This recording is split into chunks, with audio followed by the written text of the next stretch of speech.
ಪಾವನಾತ್ಮರೇ, ಧನ್ಯಾತ್ಮರೇ, ನಿಮ್ಮೆಲ್ಲರಲ್ಲಿಯೂ ಅನಂತ ಶರಣಾರ್ಥಿಗಳು. ಯಾಕೆ ದ್ವೇಷ ಮಾಡಂಗಿಲ್ಲ ಅಂದ್ರೆ ಮುಂದೆ ಉತ್ತರ ಬರ್ತಾರೆ ಅವರು. ಮೈತ್ರಿ ಕರುಣ ಗುಣದಿಂದ ಪರಿಪೂತ ಅದಾನ. ಎಲ್ಲರ ಜೊತೆಗೆ ಗೆಳೆಯನಂಗ ವರ್ತನ ಮಾಡ್ತಾನ. ಎಲ್ಲರಿಗೂ ಗೆಳೆಯ ಅಂದ್ರೇನು? ಗಳಶ ಕಂಠಶ ಶಬ್ದನೇ ಅದ ನಮ್ಮಲ್ಲಿ. ಅವ ಅಂದ್ರೆ ನಾನು, ನಾನಂದ್ರೆ ನೀನು, ಇಬ್ಬರೊಳಗಿನ ಭೇದ ಯಾವಾಗ ಸುಟ್ಟು ಹೋಯ್ತದ ಆವಾಗ ಮೈತ್ರಿ ಗುಣ ಅಂಕುರಿತ ಆಗತ್ತದ. ಮಿತ್ರತ್ವ ಸುಮ್ಮನೆ ಬರಂಗಿಲ್ಲ. ಭೇದ ದೃಷ್ಟಿ ಅಡಗತು ಅಂದ್ರೆ ಅದ್ರೊಳಗಿನ ಮೈತ್ರಿ ಗುಣ ಹೊರ ಹೊಮ್ಮುತ್ತದ. ಅದರ ಸಲುವಾಗಿ ಇಲ್ಲಿ ಹೇಳ್ತಾ ಇದ್ದಾನ, ಎಲ್ಲರೊಡನೆ ಮಿತ್ರತ್ವದಿಂದ ಇರ್ತಾನವ, ಎಲ್ಲರಿಗೂ ಆತ್ಮದಂತೆ ನೋಡ್ತಾನ, ಎಲ್ಲರಲ್ಲಿ ಪರಮಾತ್ಮನಿಗೆ ನೋಡ್ತಾನ. ಅದರ ಸಲುವಾಗಿ ಗೆಳೆಯ ರೂಪದಿಂದ ನೋಡ್ತಾನ. ಯಾರಿಗರೆ ಕಿಂಚಿತ್ ತ್ರಾಸಾಗ್ಯದಂದರೂ ಸಹಿತ ಕರುಣೆಯಿಂದ ಕಂಬನಿಗರಿತಾನ, ಭಾವ ವಿಭೋರಾಗ್ತಾನ. ವೈಷ್ಣವ ಜನತೋ ತೇಣೆ ಕಹಿಯೇ ಪೀಡ ಪಢಾಯಿ ಜಾಣಿರೆ. ಮೀರಾಬಾಯಿ ಈ ಮಾತನ್ನ ಹೇಳ್ತಾ ಇದ್ದಾಳ. ವೈಷ್ಣವರು ಅಂತ ಅವರಿಗೆ ಅಂತಾರ ಪರ ದುಃಖೇ ದುಃಖಿತ್ವ. ಇನ್ನೊಬ್ಬರು ದುಃಖವನ್ನ ಕಂಡು ಮಮ್ಮಲನೆ ಅಂತಃಕರಣ ಮರಗುತ್ತದ. ಹೇ ಪರಮಾತ್ಮ, ನನಗೆ ಶಕ್ತಿ ಕೊಡು, ಅವರ ದುಃಖವನ್ನ ದೂರ ಮಾಡುವಂತ ಶಕ್ತಿ ಕೊಡು. ಇಲ್ಲ ಅಂದ್ರೆ ನಾನು ನಿನಗೆ ಪ್ರಾರ್ಥನಾ ಮಾಡ್ತೀನಿ, ನೀನೇ ಹೋಗಿ ಅವರ ದುಃಖವನ್ನ ಕಳಿ. ಜಗವೆಲ್ಲ ನಗುತ್ತಿರಲಿ, ಜಗದಳವು ನನಗಿರಲಿ.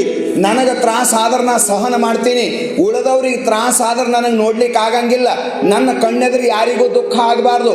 ಸರ್ವೇ ಜನಃ ಸುಖಿನೋ ಭವಂತಿ, ಸರ್ವೇ ಸಂತು ನಿರಾಮಯಾಃ, ಸರ್ವೇ ಭದ್ರಾಣಿ ಪಶ್ಯಂತಿ. ಇಂಥ ದೃಷ್ಟಿ ಉಳ್ಳಂತ ಪುಣ್ಯ ಪುರುಷ ಸರ್ವರೊಡನೆ ಮೈತ್ರಿ ಭಾವದಿಂದ ಉಳಿದು ಎಲ್ಲರ ಜೊತೆಗೆ ಕರುಣಾವರ್ತನವನ್ನು ಮಾಡ್ತಾನ. ಆಮ್ಯಾಲ ಹೃದಯದೊಳಗ ಮೋಹನೇ ಇಲ್ಲ.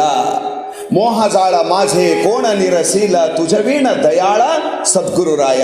ಮಿಸುಕಲೀಯದೆನ್ನ ಮೋಹ ವಿಸರವೆಂಬ ನೊನವ ನುರುಗಿ ಭಸಿತವೆನಸಿ ರುದ್ರ ನಿನ್ನ ನೊಸಲವನ್ನಿ ನೇತ್ರದಿಂದೇ ನೋಡಲಾಗದೇ ದೇವ. ನಿಜಗುಣ ಶಿವಗಳು, ಈ ಮೋಹ ಬಂಧನದ ಕಾರಣದ. ಮೋಹ ಸಂಸಾರದೊಳಗೆ ಬದ್ಧಿಸ್ತದ. ಮೋಹ ಸಕಲ ಪಾಪದ ತೌರದ. ಅದರ ಸಲುವಾಗಿ ನನ್ನವರು ತನ್ನವರನ್ನ ಮೋಹ ಸುಟ್ಟು ಬಿಟ್ಟಾನ. ಎಲ್ಲರೊಳಗ ಆರಾಧ್ಯ ವಸ್ತುವನ್ನು ನೋಡ್ತಾನ. ದೇಹವೇ ಮೊದಲು ಮಾಡಿಕೊಂಡು ಸಮಸ್ತ ಪ್ರಪಂಚದ ಮೋಹದ ಗುಡ್ಡ ಸುಟ್ಟು ಬಿಟ್ಟನವ. ಇನ್ನು ಅಹಂಕಾರ ಎಲ್ಲಿರ್ತದ? ಮೋಹ ಇತ್ತಂದ್ರೆ ಅಹಂಕಾರ ಬದುಕ್ತದ. ಅವು ಒಂದಕ್ಕೆ ನೋಡಿ ಒಂದು ಬದುಕ್ತಾವ್ರಿ. ಸಂಸಾರದಾಗ ಅಂತಾರಲ್ಲ, ನಮ್ಮ ಮಕ್ಕಳಿಗೆ ನೋಡೇ ನಾ ಬದುಕಲತ್ತೀನಿ, ನನ್ನ ಗಂಡಗೆ ನೋಡೇ ಬದುಕಲತ್ತೀನಿ, ನನ್ನ ಹೆಂಡತಿಗೆ ನೋಡೇ ಬದುಕಲತ್ತೀನಿ. ನೋಡಿ ಬದುಕ್ತಾರ. ಯಾರು ನೋಡ್ಲಕ್ಕೆ ಇಲ್ಲಿ ಹೋದ್ರು ಸತ್ತೇ ಹೋಗ್ತಾರೆ ಇವರು. ನನ್ನವ್ರು ಯಾರು ಇಲ್ಲ ಅಂತ ಗೊತ್ತಾಗ್ಲಿ ಫಾಸಿ ಹಾಕೊಂಡ್ರು ಅಂತ ತಿಳ್ಕೋರಿ ನೀವು. ಇದು ಸೀದಾ ಮಾತದ. ನೋಡಿ ನೋಡಿ ನೋಡಿ ಸಂಸಾರದಾಗ ಬದುಕ್ತಾನಲ್ಲ, ಇವು ಗುಣನೂ ಹಂಗೆ ಅದಾವ. ಮೈತ್ರಿ ಗುಣ ನೋಡಿ ಕರುಣ ಬದುಕ್ತದ. ಕರುಣಾ ಗುಣ ನೋಡಿ ಕರುಣ ಇರಬೇಕು, ಮೈತ್ರಿ ಇರ್ತದೆ. ಮೈತ್ರಿ ಕರುಣ ಇದ್ದು ಅಂದ್ರೆ ನಿರ್ಮಮ ಅಂತಃಕರಣ ಆಗ್ತದೆ, ಮೋಹ ಹೋಗ್ತದೆ. ಮೋಹ ಹೋಯ್ತು ಅಂದ್ರೆ ದ್ವೇಷ ಹೋಗ್ತದೆ. ದ್ವೇಷ ಮಾಡ್ಲಕ್ಕ ಮೋಹನೇ ಕಾರಣದ. ಅದರ ಸಲುವಾಗಿ ಮಹಾನುಭಾವರು ಭಗವಂತ ಈ ಮಾತನ್ನ ಹೇಳ್ತಾ ಇದ್ದಾನೆ. ಹೇ ಅರ್ಜುನ, ನಿನ್ನ ಅಂತಃಕರಣ ಎಷ್ಟು ಸರಳ ಆಗ್ತದೆ ನೋಡು, ನಿನ್ನ ಅಂತಃಕರಣ ಎಷ್ಟು ನಿಷ್ಪಾಪ ಆಗ್ತದೆ ನೋಡು. ಭಕ್ತನ ಅಂತಃಕರಣ ದುರ್ಗುಣಗಳನ್ನು ಕಳೆದುಕೊಂಡು ಸದ್ಗುಣಗಳಿಂದ ಅಲಂಕೃತ ಆಗಿರ್ತಕ್ಕಂಥ ಸಮಯದೊಳಗೆ ಅವನಿಗೆ ನೋಡಿ ನಾನು ನಗ್ತೀನಿ, ಅವನ ಹೆಗಲ ಮೇಲೆ ಕೈ ಹಾಕೊಂಡು ತಿರುಗ್ತೀನಿ, ಅವನ ಆಜ್ಞೆ ಪಾಲನ ಮಾಡ್ತೀನಿ, ಅವನ ಮನೆಯೊಳಗೆ ನಾ ಸೇವಾ ಮಾಡ್ತೀನಿ, ಅವ ಕೂಡಂದ್ರೆ ಕೂಡ್ತೀನಿ, ಏಳಂದ್ರೆ ಹೇಳ್ತೀನಿ. ಅವ ಅಲ್ಲ, ಅವನು ಗುಣ ಅವನ ಚಾಕ್ರಿ ಮಾಡಿಸ್ತದೆ ನನಗ. ಭಕ್ತನ ನೌಕರಿದ್ದೀನಿ ನಾನು. ಸೇನೆಯವರು ಉಭಯೋರ ಮಧ್ಯೆ ರಥಂ ಸ್ಥಾಪಮೆ ಅಚ್ಚುತ ಅಂದಾಗ ಬ್ರಾಹ್ಮಲಿಲ್ಲ ಪರಮಾತ್ಮ. ಬಹಳ ಸುಂದರವಾಗಿರ್ತಕ್ಕಂಥ ಮಾತನ್ನ ಮಹಾನುಭಾವರು ಬರಿತಾ ಒಂದು ಮಾತಂತಾರ. ಸಬಸೆ ಉಂಚ ಪ್ರೇಮ ಸಗಾಯಿ ದುರ್ಯೋಧನಿಕಿ ಮೇವಾ ತ್ಯಾಗೋ ಸಾಗ ವಿದುರ ಘರ ಖಾಯಿ.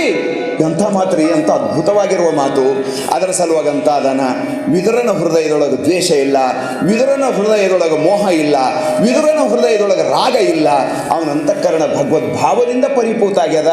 ಹಸಿದ ಪರಮಾತ್ಮ ಹಸಿದ ಹೊಟ್ಟಿ ತಗೊಂಡು ವಿದುರನ ಮನೆಗೆ ಬರ್ತಾನ. ಸುಲಭನ ಕೈಯೊಳಗೆ ವಿದುರನ ಹೆಂಡತಿ ಕೈಯೊಳಗೆ ಬಾಳಿ ಸಪ್ಪಿ ತಿಂತಾನಕಿ. ಭಾವ ವಿಭೋರ ಇದ್ದಿರ್ತಾಳ, ಭಾವ ಸಮಾಧಿ ಆಗಿರ್ತದೆ. ಭಗವಂತನಿಗೆ ನೋಡಿ ಹಣ್ಣು ಕೆಳಗೆ ಬೀಳ್ತಾಳ, ಸಿಪ್ಪಿ ತಿನ್ನಿಸ್ತಾಳ. ಅದೇ ತಿಂತಾನ ಪರಮಾತ್ಮ. ವಿಚಾರ ಮಾಡ್ರಿ ನೀವು. ಅದರ ಸಲುವಾಗಂತ ಅದಾನ ದುರ್ಯೋಧನನ ಅಂತಃಕರಣದೊಳಗೆ 56 ಪ್ರಕಾರದ 50 ಪ್ರಕಾರದ ರಸಾಲ ಭೋಜನ ಮಾಡ್ಯಾರ. ಪಕ್ವಾನ್ನ ಊಟ ಮಾಡಿ ಕೃಷ್ಣ ಅಂತಾನ.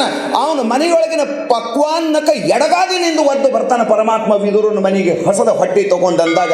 ಕಾರಣ ಏನ್ರಿ? ಪಕ್ವಾನ್ನಕ್ಕೆ ಮರಳಿಲ್ಲ ಪರಮಾತ್ಮ ದುರ್ಯೋಧನನ ಅಂತಃಕರಣ ನೋಡದ ಒಳಗ ದ್ವೇಷ ಏಟದ, ಒಳಗ ಕಾಮ ಏಟದ, ಒಳಗ ಲೋಭ ಏಟದ, ಒಳಗ ಮೋಹ ಏಟದ, ಒಳಗ ಅಸೂಯ ಗುಣ ಏಟದ. ಇದೆಲ್ಲವನ್ನ ಲೆಕ್ಕ ಹಾಕಿರ್ತಕ್ಕಂಥ ಪರಮಾತ್ಮ ಅವನ ಅರಮನೆಗೆ ಧಿಕ್ಕಾರ ಮಾಡ್ದ. ಅವ ಮಾಡಿದ ರಸಾಲ ಅಡಿಗೆಗೆ ಧಿಕ್ಕಾರ ಮಾಡ್ದ. ಅಲ್ಲಿದ್ದವರಿಗೆಲ್ಲರಿಗೆ ಧಿಕ್ಕರಿಸಿ ಬರ್ತಾನ. ಅಂದಮೇಲೆ ಪರಮಾತ್ಮನ ಹೃದಯ ಎಷ್ಟು ಕೋಮಲ ಇರಬೇಕು. ಭಗವಂತ ಏನನ್ನ ಅಪೇಕ್ಷೆ ಮಾಡ್ತಿರ್ಬೇಕು. ಒಂದು ಸಾರಿ ವಿದುರುಗ ಕಣ್ ತುಂಬಿಕೋರಿ, ಒಂದು ಸಾರಿ ದುರ್ಯೋಧನಗೆ ನೋಡಿಬಿಡ್ರಿ, ತುಂಬಿಕೋಬೇಡ್ರಿ ಅವನಿಗೆ. ಒಂದು ಸಾರಿ ದುರ್ಯೋಧನಗೆ ನೋಡಿಬಿಡ್ರಿ, ವಿದುರನ ಅಂತಃಕರಣದ ಭಾವ ಹೃದಯದೊಳಗೆ ತುಂಬಿಕೋರಿ, ಭಕ್ತನ ಜೀವನ ಉಜ್ಜೀವನ ಆಗ್ತದ. ಭಗವಂತ ನಿನಗೆ ಹುಡ್ಕೊಂತ ಬರ್ತಾನೆ ಎಲ್ಲಿದ್ದಿ ಅಂತ. ನೀ ಹೋಗಂದ್ರೂ ಹೋಗಂಗಿಲ್ಲ. ಸೂರದಾಸ್ ಅಂದನಂತ ಖರೇ ಗಣಸಂತ ನಿನಗೆ ಅವಾಗಂತಿನ್ನ ಕೈ ಬಿಡಿಸ್ಕೊಂಡೇನು ಹೋಗ್ತೇವೋ. ಹಾತ್ ಚುಡಾಕರ ಜಾತ ಹೋ ನಿರ್ಬಲ ಜಾನಿಕೆ ಮೋಹಿ. ಅರೇ ನನ್ನೊಳಗೆ ನಾ ಅಪಂಗ ಮನುಷ್ಯ ಇದ್ದೀನಿ, ನನ್ನೊಳಗೆ ತಾಕತ್ತಿಲ್ಲ, ನೀ ತ್ರಿಭುವನ ನಾಯಕ ಇದ್ದಿ ಪರಮಾತ್ಮ, ನನ್ನ ಕೈ ಬಿಡಿಸ್ಕೊಂಡು ಹೋಗೋದಕ್ಕೆ ನಿನಗೆ ಗಣಸ ಅನ್ನಂಗಿಲ್ಲ. ನನ್ನ ಹೃದಯದೊಳಗಿನ ಎದ್ದು ಹೋಗು, ಖರೆ ಗಣಸ ಅಂತ ನಿನಗೆ ಸರ್ಟಿಫಿಕೇಟ್ ಬರೆದು ಸಿಗ್ನೇಚರ್ ಮಾಡ್ತೀನಿ ಅಂತ ಎಂಥ ಮಾತ್ರಿ ಸೂರದಾಸಂದು. ನೀ ಹೋಗಂದ್ರೂ ಹೋಗಂಗಿಲ್ಲ. ಕಲ್ಯಾಣದಾಗ ನಡೀತಲ್ಲ ನುಲಿ ಚಂದಯ್ಯನ ಜೊತೆಗೆ ಲಿಂಗ ಕೆಳಗೆ ಬಿತ್ತಂತ, ತ್ಯಾಗ ಮಾಡಿ ಹೊಂಟ. ಲಿಂಗಯ್ಯ ಬೆನ್ನ ಹತ್ತಿ ಬರ್ತಾನ. ಅನುಭವ ಮಂಟಪದಾಗ ಬಂದು ಕೈ ಜೋಡಿಸ್ತಾನ. ಅಲ್ಲಮೊಬ್ರು ಜರ ಅವನಿಗೆ ಬುದ್ಧಿ ಹೇಳ್ರಿ, ನನಗೆ ತ್ಯಾಗ ಮಾಡಿ ಅನ್ನ ಬದುಕಲಿ. ಹಂಗ ಇಂಥ ಮಹೋನ್ನತ ಸ್ಥಿತಿಗೆ ಹೋಗಿ ಮುಟ್ಟಬೇಕಾದ್ರೆ ಅಂತಃಕರಣ ಭಾಳ ಪರಿಷ್ಕೃತ ಬೇಕು. ಅಂತಃಕರಣ ಪರಿಷ್ಕೃತ ಆಗ್ಲಿ ಅಂತ ಇಷ್ಟೊಂದು ಪರಿಶ್ರಮ ಮಾಡಿ ಈ ಕಾರ್ಯಕ್ರಮ ಮಾಡ್ತಾ ಇದ್ದಾರೆ. ಸುಮ್ಮೊಂದಿಟ್ಟು ಹುಗ್ಗಿ ಊಟ ಮಾಡಿ ಚೇಂಜ್ ಆಫ್ ಟೇಸ್ಟ್ ಆಗಿ ಒಂದು 4 ದಿನ ಮಠದಾಗ ಉಳಿದು ಇಟ್ಟು ದರ್ಶನ ಮಾಡಿ ಹೋಗೋ ಸಲಕಲ್ಲ, ಅಂತಃಕರಣ ಮಡಿ ಮಾಡ್ಕೊಳ್ಳಿಕ್ಕೆ ನಾವೆಲ್ಲರೂ ಇಲ್ಲಿಗೆ ಬಂದಿದ್ದೇವೆ. ಇದಕ್ಕಿಂತ ಹೆಚ್ಚಿನ ಭಾಗ್ಯ ಯಾವುದೂ ಇಲ್ಲ.